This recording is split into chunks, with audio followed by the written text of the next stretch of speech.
Não vai tão longe com essa bola que tá jogando. Não vai tão longe.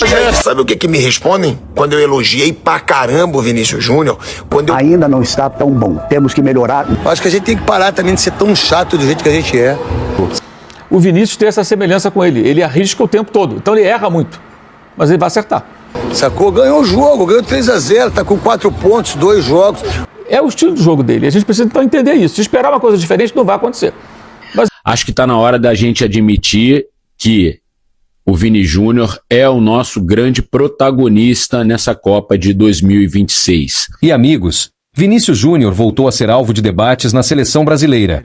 Mas antes, já deixa o like, se inscreve no canal e ativa o sino para acompanhar tudo sobre a seleção brasileira. Mesmo brilhando no Real Madrid, muitos torcedores acreditam que Vini Júnior ainda não conseguiu mostrar o mesmo futebol com a camisa do Brasil. As críticas envolvem a falta de gols, atuações decisivas e protagonismo na equipe. Nas redes sociais, a comparação entre o Vini Júnior do clube e o da seleção continua gerando muita discussão. E aí, as críticas são justas ou estão pegando pesado com camisa 7? Cara, eu elogiei pra caramba mesmo o Vinícius Júnior ontem, porque o Vinícius Júnior, ele participou dos 4 gols da seleção brasileira nessa Copa do Mundo. Ele fez um golaço no primeiro jogo. No primeiro jogo, ele ainda colocou uma bola na cabeça do Igor Thiago, que ele furou, e fez uma bela jogada rolando pro Rafinha, que ele perdeu o gol. E agora, no segundo jogo, o Vinícius Júnior chamou a responsabilidade de novo. Ele participou dos 3 gols. No primeiro, o chute que gerou rebote pro Matheus Cunha. No segundo, um passe lindo pro Matheus Cunha. No terceiro, o gol. E aí, sabe o que me respondem? Quando eu elogiei pra caramba o Vinícius Júnior, quando eu pedi pra saber a reação da imprensa que persegue o Vinícius Júnior no Brasil, a mídia esportiva, começaram a me mandar mensagem, alguns, né? Ah, pilhado, mas era contra o Haiti. Nossa, ele jogou bem contra o Haiti. Que maravilha, nada demais. Bom, vamos deixar uma coisinha bem clara. Ele também decidiu contra Marrocos. Ele também foi bem na Copa do Mundo de 2022, onde ele participou de pelo menos 5 gols da seleção brasileira. E outra, foi contra o Haiti. Mas o que outros jogadores, tirando Vinícius Júnior, Paquetá e Matheus Cunha, fizeram num jogo contra o Haiti? Todos os jogadores de frente tiveram oportunidade nesse jogo. Todos tiveram tempo, minutagem. E quem chamou a responsabilidade foi ele. Então, na boa, é bom o brasileiro começar a valorizar, cara, jogador. Porque deve até desanimar pros caras. Joga pra caramba e tem gente que ainda quer cornetar, pô. É a mesma coisa com o Neymar. Como tinha brasileiro querendo tirar a idolatria do Neymar. Eu não. Eu prefiro valorizar os caras quando eles têm que ser elogiados. Quando tem que criticar, eu sou o primeiro a criticar. Mas, porra, meu Deus do céu, não consigo entender isso. É uma dificuldade absurda pra valorizar jogador brasileiro, pô. O cara decidiu tudo até agora. Elogia o cara. Dá moral pro cara. E quando tiver que criticar, critica, pô. Nos tempos mesmo do Real Madrid, você pegava lá estatísticas de gols. Champions League, né? Cristiano Ronaldo. X gols. Ele era disparado o cara que mais finalizava na Champions League. Disparado. Toda edição. Ele sempre foi chuta-chuta, né? Especialmente quando ele virou mais um atacante, deixou de ser um jogador de lado, de ser um cara mais ali, um centroavante, um finalizador. O Vinícius tem essa semelhança com ele. Ele arrisca o tempo todo. Então ele erra muito. Mas ele vai acertar. Ele arrisca a jogada individual, ele arrisca o drible, ele leva para o fundo, ele tenta. E ele erra. Mas tem uma hora que ele vai acertar. Ele joga assim. Ele joga assim. E aí fica bem claro ontem com a entrada do Matheus Cunha que ele fica desobrigado de funções defensivas para ser esse cara que vai resolver em algum momento. Contra a Escócia, por exemplo, o Trajano está falando, tem que ter jogador que drible e tal. Ele vai fazer isso o tempo todo para tentar. É o que ele fala para fazer. Vai errar, vai bater no muro azul da Escócia, vai voltar e tal. Pode ser que em algum momento ele crie a jogada do gol. Isso é explorar o jogador na virtude que ele tem. Esse pacote. Se você ficar recortando os erros, você pode fazer os piores momentos dele. Você pega 4, 5, 6 jogadas que ele errou, omite, né, a jogada decisiva, olha, não jogou nada. É o estilo de jogo dele. A gente precisa então entender isso. Se esperar uma coisa diferente, não vai acontecer. Mas é o melhor jogador do Brasil. Queiram ou não. E, repito... Mas é o jogador que tenta, né, Mauro? Ele tenta o tempo todo. Não. Agora, a Copa do Mundo, que é o que é mais importante, é a Copa do Mundo, né? São 11 gols com ele em campo, 10 gols ele participou. Ontem, os 3 gols ele participou. Das 3 formas diferentes. Construindo a jogada, dando assistência e fazendo gol. Precisava, porque, ó, o Vini Júnior, melhor jogador contra Marrocos. E hoje, Paquetá jogou fino da bola no meio de campo. Primeiro tempo, As fatiadas dele.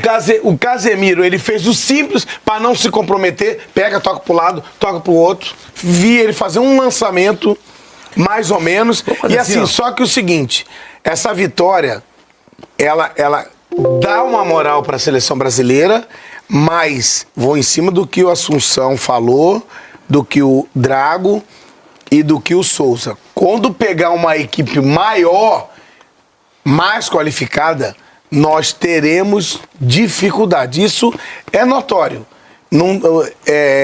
Numa equipe, contra uma equipe frágil, aí que você tem que corrigir os erros, as falhas e perceber. Porque, contra a Escócia, a Haiti joga na retranca. Contra o Brasil, o Haiti quer jogar no ataque. Pra você ver a moral que o Brasil tem. Exatamente. Então, mas essa vitória valeu bastante. Olha pro Fred. O ponto positivo são os 3 gols, o saldo, né? O Vini Júnior participando de todos os lances, as jogadas para que o Matheus Cunha pudesse fazer os 2 gols. E ele ainda faz mais um gol. E o que preocupa a todos os brasileiros e a todos nós é ainda o poder de marcação e a volúpia do Brasil ainda com a bola nos pés devido à intensidade das grandes equipes. Mas que a gente conseguisse ver o camisa 7 replicar as atuações com as 2 camisas, né? A camisa do Real Madrid e da seleção brasileira. Acho que a gente já está começando a ver isso aqui nessa Copa nos Estados Unidos, né? O Brasil fez 2 jogos, o Vini marcou 2 gols, deu uma assistência, participou diretamente de um outro gol, né? Quando ele chutou contra o goleiro do Haiti, que deu rebote, o Matheus Cunha aproveitou a chance. Enfim, acho que está na hora da gente admitir que o Vini Júnior é o nosso grande protagonista nessa Copa de 2026. O Brasil, a gente sabe, ainda não é uma equipe confiável.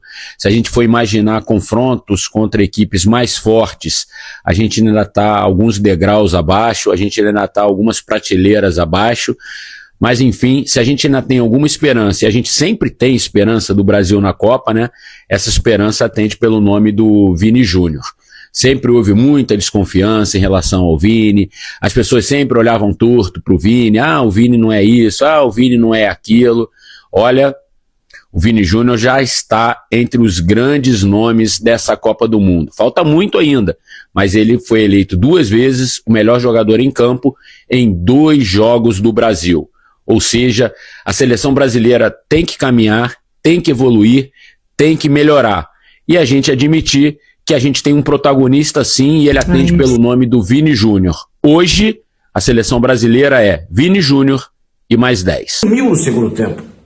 Teve uma hora que a câmera mostrou o Matheus Cunha no banco, parecia que ele estava dormindo, estava assim, ó.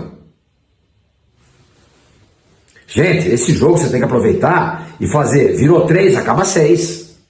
Até porque o saldo de gols pode determinar o primeiro colocado nesse grupo C. Se o Brasil ficar em segundo lugar, ele vai ter que jogar no México.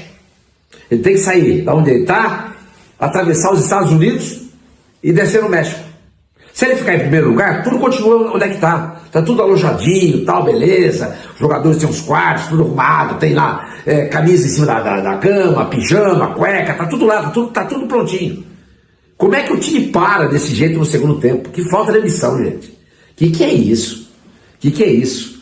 Quando acabou o primeiro tempo, falei, bom, o Brasil tá ok, o Haiti é fraco, mas o Brasil fez o que se esperava. Por exemplo, a Espanha não conseguiu fazer com o Cabo Verde o que o Brasil fez com o Haiti no primeiro tempo. E Portugal não fez também com o Congo o que o Brasil fez com o Haiti. Mas se esperava que no segundo tempo o Brasil pudesse manter a mesma pegada. Só que o técnico, mais uma vez, foi mal.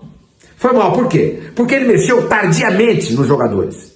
Porque se ele mexe com 15, 20 minutos no time, ele vai dando frescor à equipe. E, consequentemente, o ritmo não cai.